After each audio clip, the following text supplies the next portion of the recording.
नमस्ते। चलिए, आज एक सफर पे निकलते हैं। एक ऐसा सफर जो हमें बताएगा कि हमारी आज की ये कनेक्टेड दुनिया, ये ग्लोबल दुनिया आखिर बनी कैसे।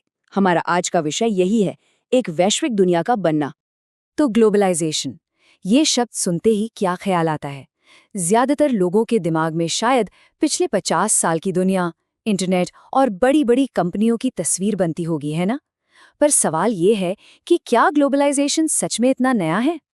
असल में सच तो ये है कि दुनिया का एक दूसरे से जुड़ने का ये सिलसिला बहुत बहुत पुराना है। ये कहानी सिर्फ आज की नहीं, बल्कि हजारों सालों के व्यापार, लोगों के आने जाने और न जाने कितनी ही चीजों के लेन देन से जुड़ी है। जी हाँ, ये कोई नई बात नहीं है। जरा सोचिए, हजारों सालों से यात्री, व्यापारी, पुजारी, तीर्थयात्री, ये सब ज्ञान की तलाश में, नए मौकों के लिए या फिर मन की शांति के लिए लंबी लंबी दूरियां तय करते आए हैं।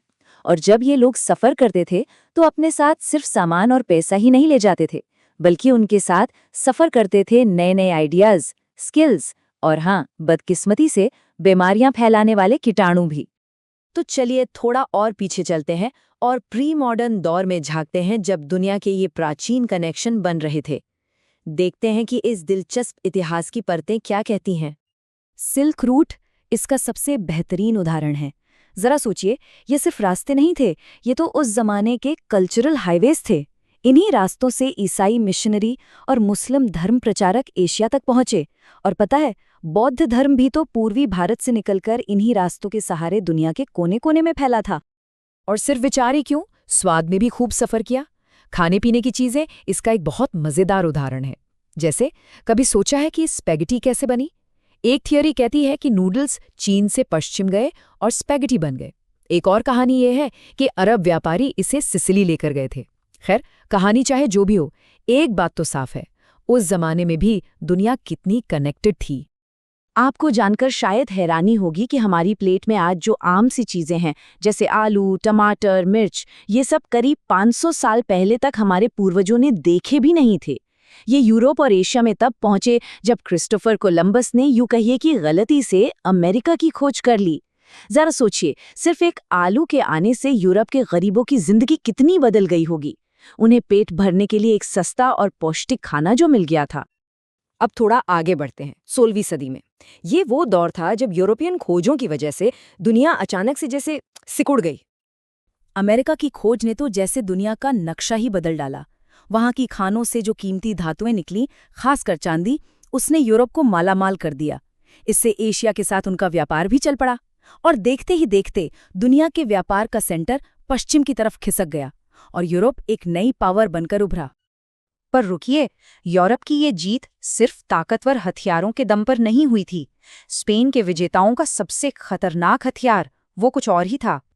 वो हथियार कोई तोप या बंदूक नहीं था, वो थी बीमारी। जी हाँ, बीमारी। वे अपने साथ चेचक यानी स्मॉल पॉक्स जैसे जानलेवा कीटाणु ले गए थे।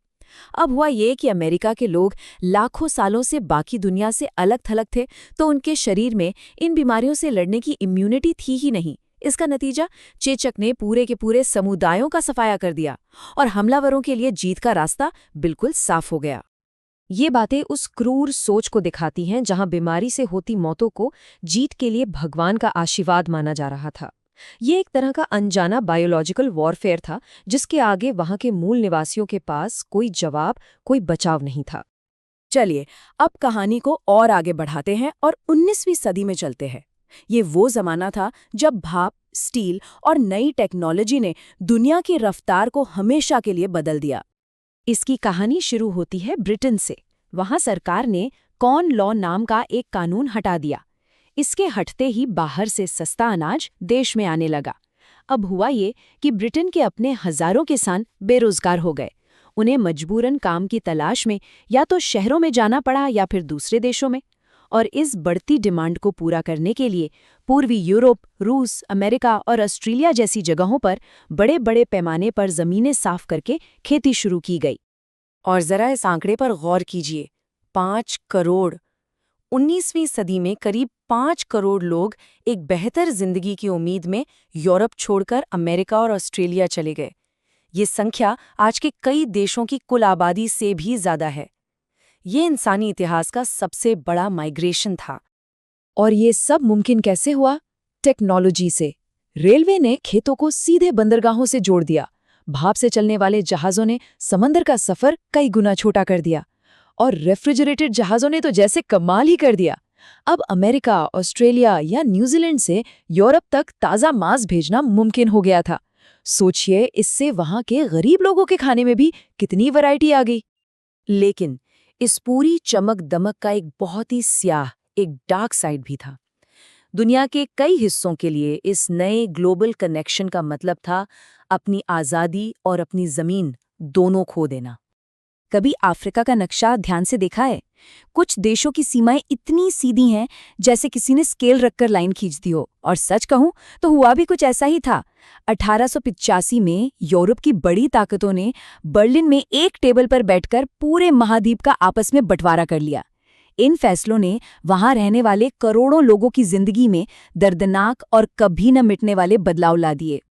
इसी दौर में शोषण का एक और तरीका सामने आया, गिरमिटिया मजदूरी या इंडेंचर्ड लेबर। इसे अक्सर गुलामी की एक नई प्रथा भी कहा जाता था। 19वीं सदी में लाखों भारतीय और चीनी मजदूरों को एक कॉन्ट्रैक्ट के तहत दुनिया भर के बागानों, खदानों और कंस्ट्रक्शन प्रोजेक्ट्स में काम करने के लिए भेजा गया। जो एजेंट भर्ती करने आते थे वो अक्सर झूठे वादे करते थे या फिर जबरदस्ती भी करते थे। लेकिन जब ये मजदूर अपनी मंजिल पर पहुंचते तो हकीकत कुछ और ही होती।